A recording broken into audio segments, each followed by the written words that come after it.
Hi, shalom. Well, I have to tell you, one of the things I like about being Jewish is you can do it anytime, any place, which is really convenient considering we can't come to the sanctuary and the synagogue and religious school right now. You can be Jewish other times, not just when you're lighting the candles or saying Hebrew. When you take care of your neighbor, when you love your neighbor, you are being very, very Jewish. So how do we do that? Call and check in on them. Do they need food? Do they need supplies? Reach out to other people who aren't in your neighborhood that might be experiencing some loneliness. And now I have a story. So there were once two friends. They had been lifelong friends since they were itty-bitty boys. They had camped together, they had fished together, they had played sports together, they had gone to university together. But now, Jacob and Simon lived in separate kingdoms. Well, one day Jacob was coming to visit Simon when all of a sudden the king's guards picked him up without any rhyme or reason and accused him of being a spy. He was sent directly to face the king, and the king didn't even ask him one single solitary question. He just said, "You're guilty." And Jacob said, what? Hold your horses. Don't you want to hear my side of the story? And the king, he just held his ears and said, "No way, Jose. You're guilty, and you're going directly to jail." Jacob said, "I can't do that.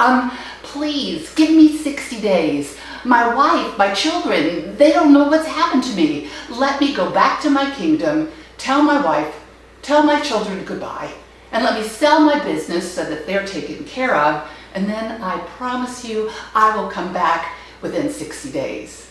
The king said, "What? Are you nuts? How crazy do you think I am? You would never come back. You would just go off and run away and I'd never see you again. Nope. I'm not going to listen to this." And Jacob pleaded again and said, "Well, I have an idea. I have a really good friend, Simon. He will stand in my stead until I come back. If I don't come back, he'll go to jail for me." And the king said, "What fool would do that?" And Jacob said, "My friend would do this for me." "Well, if your friend would do this for you, have him come here, and we'll have a little chat," said the king. And Simon went in front of the king. And Simon said without hesitation, "I trust my friend. We've been friends forever. I would be happy to stand in his stead. And if he doesn't come back, I will be glad to go to jail." The king said, "Your funeral. Okay, if that's how you feel. Bye-bye, Jacob." And Jacob went back to his kingdom. He said goodbye to his wife. He said goodbye to his children. He sold his business. Everything was running smoothly until he got on the ship to come back. You see, the weather was stormy, and they couldn't sail in stormy weather, so they had to pull off into a foreign port, which put them way behind schedule.